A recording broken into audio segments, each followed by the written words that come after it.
ನಿಮ್ಮ ಮಗಳು ತುಂಬ ಒಂಥರ ಅಪರಂಜಿ, ಎಲ್ಲ ವಿಷಯನೂ ನೀಟಾಗಿ ಮ್ಯಾನೇಜ್ ಮಾಡ್ಕೊಂಡು ಹೋಗ್ತಾಳೆ. ಏನಾದರೂ ಒಂದು ಕೆಲಸ ಹೇಳ್ಬಿಟ್ರೆ ಅದನ್ನು ತುಂಬ ತುಂಬ ನೀಟಾಗಿ ಮಾಡಿಬಿಡ್ತಾಳೆ ಅವಳು. ಅಷ್ಟು ಮೆಚೂರ್ಡಾಗಿ ಬಿಹೇವ್ ಮಾಡ್ತಾ ಇದ್ದಾಳೆ. ಇಲ್ಲ, ನೀವು ಫೋನ್ ಮಾಡಿದ್ರೆ ಸ್ವಲ್ಪ ಅವಳಿಗೂ ಬುದ್ಧಿ ಹೇಳ್ದಂಗೆ ಆಗುತ್ತೆ ಅವಾಗವಾಗ, ಅದಕ್ಕಷ್ಟೆ. ಅದು ನಿಜಾನೇ ಅನ್ನಿ. ನೀವು ಇಷ್ಟೊಂದು ಸಪೋರ್ಟ್ ಮಾಡ್ತಾ ಇದ್ದೀರಲ್ಲ ಅವಳಿಗೆ, ಅದರಿಂದನೇ ಎಲ್ಲನೂ ಬೇಗ ಕಲಿತಾ ಇದ್ದಾಳೆ. ಅಯ್ಯೋ, ನಮ್ಮ ಸಪೋರ್ಟ್ ಯಾವಾಗಲೂ ಇದ್ದೇ ಇರುತ್ತೆ. ಎಷ್ಟೇ ಆದರೂ ಕಲ್ಯಾಣಿ ನಮ್ಮನೆ ಸೊಸೆ ಅಲ್ವಾ, ಇಲ್ಲದೆ ಹೋಗುತ್ತೆ ಹೇಳಿ. ಸರಿ, ಹಾಗಾದರೆ ನಾನು ಕಲ್ಯಾಣಿ ಕೊಡ್ತೀನಿ. ಮರಿಬೇಡಿ, ಅವಾಗವಾಗ ಫೋನ್ ಮಾಡ್ತಾ ಇರಿ ನಿಮ್ಮ ಮಗಳಿಗೆ. ಓಕೆ.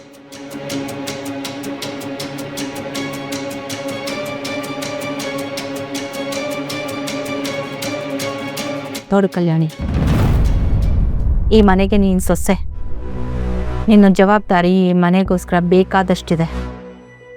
ಅದನ್ನು ನೀನು ಮರಿಬಾರ್ದು ಅನ್ನೋದು ನನ್ನ ಕಾಳಜಿ ಅಷ್ಟೇ. ಅರ್ಥ ಮಾಡ್ಕೊ.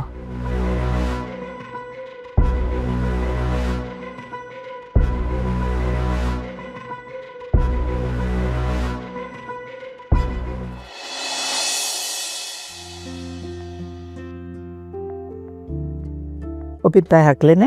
ನಾನು ಹಾಕೊಂತೀನಿಮ್ಮ. ಸಾಕು.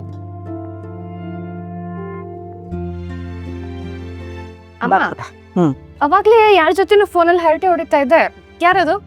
ಯಶೋಧ ಅವ್ರು ಕಾಲ್ ಮಾಡಿದ್ರು ಕಣೆ. ಓ, ಏನಂತೆ? ಏನಿಲ್ಲ, ಸುಮ್ಮನೆ ಕ್ಷೇಮ ಸಮಾಚಾರ ವಿಚಾರಿಸೋದಕ್ಕೆ ಅಂತ ಮಾಡಿದ್ರು. ಯಾವಾಗಲೂ ಚೆನ್ನಾಗೇ ಮಾತಾಡೋರು ಕಣೆ, ಆದರೆ ಈ ಸಲ ಸ್ವಲ್ಪ ಯಾಕೋ ವ್ಯತ್ಯಾಸ ಕಾಣಿಸ್ತು. ಒಂಚೂರು ಖಾರವಾಗಿ ಮಾತಾಡಿದ್ರೇನೋ ಅನ್ನಿಸ್ತು. ಅಮ್ಮ, ಅವರು ಯಶೋದವರು ಆರಾಮಾಗಿ ಇರ್ತಾರೆ, ಆದರೆ ಆ ಮನೆನ ತುಂಬಾ ಹಚ್ಕೊಂಡಿದ್ದಾರೆ. ಆ ಮನೆಯವ್ರ ಮೇಲಿರೋ ಪ್ರೀತಿ ಕಾಳಜಿ ಅವ್ರನ್ನ ಒಂದೊಂದ್ಸಲಿ ಹೇಗೆಗೋ ಆಡೋಗ್ ಮಾಡುತ್ತೆ.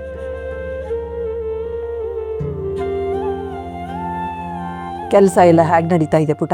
ಹ್ಞೂ ಅಮ್ಮ, ಎಲ್ಲ ಆರಾಮಾಗಿ ಆಗ್ತಿದೆ. ಅಕೌಂಟ್ ಲೆಕ್ಕಾಚಾರ ಎಲ್ಲ ಪಕ್ಕ ಆಗಿದೆ. ಅವ್ರ ಸಿಸ್ಟಮಿಗೆ ನಾನು ಸ್ವಲ್ಪ ಅಡ್ಜಸ್ಟ್ ಆಗಬೇಕು ಅಷ್ಟೆ. ಅವರೆಲ್ಲ ನೀನನ್ನು ಚೆನ್ನಾಗಿ ನೋಡ್ಕೋತಾ ಇದ್ದಾರೆ ತಾನೆ? ಹ್ಞೂ ಅಮ್ಮ, ತುಂಬ ಚೆನ್ನಾಗಿ ನೋಡ್ಕೊಳ್ತಿದ್ದಾರೆ, ಅದ್ರ ಬಗ್ಗೆ ಒಂದು ಮಾತಿಲ್ಲ.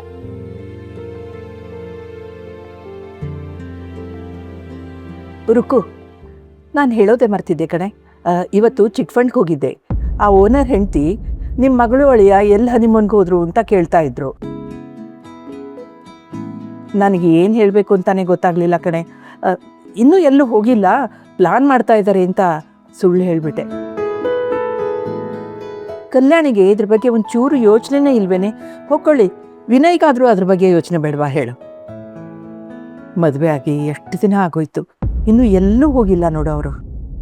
ಅಮ್ಮ, ಟಿಕೆಟ್ಸ್ ಎಲ್ಲ ಆಲ್ರೆಡಿ ರೆಡಿ ಇದೆ ಅಮ್ಮ.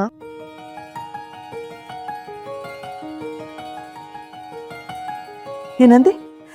ಟಿಕೆಟ್ ರೆಡಿ ಇದೆಯಾ? ಹಾ, ಅದು ಕೃಷ್ಣ ಇದ್ದಾನಲ್ಲ, ಅವನು ಯಾರ ಹತ್ರನೋ ಫೋನಲ್ಲಿ ಮಾತಾಡ್ತಾ ಇದ್ದಾಗ ಕೇಳಿಸ್ಕೊಂಡೆ. ಹನಿಮೂನ್ ಪ್ಯಾಕೇಜ್ನ ಶೋ ಇಂದ ಕೊಟ್ಟಿದ್ದಾರಂತೆ, ಅದನ್ನ ಅಕ್ಕ ಬಾವಂಗೆ ಕೊಡ್ಬೇಕು ಅಂತ ಹೇಳ್ತಿದ್ದ.